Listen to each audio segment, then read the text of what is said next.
Hello and welcome back. In this video, I will demonstrate how to use the BoldDesk AI agent on a Facebook page to handle customer conversations automatically.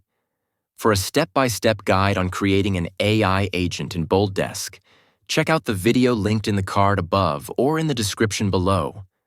I have created and published General Queries AI.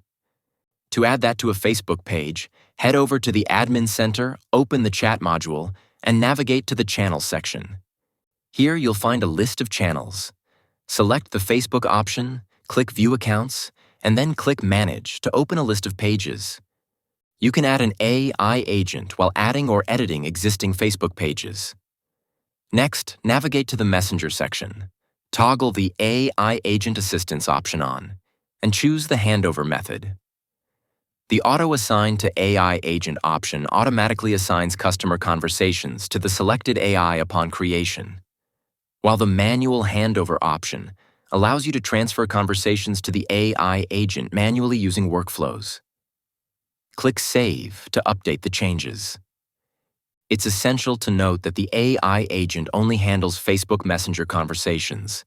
It doesn't respond to comments. A page can only be mapped to one AI agent. Now, when a customer starts a conversation via Facebook Messenger, the AI agent will automatically join and respond to their queries, delivering faster and more consistent support. For a complete guide on BoldDesk AI agents, check out the playlist in the description. If you've learned something new, like this video and subscribe to our channel. Thanks for watching.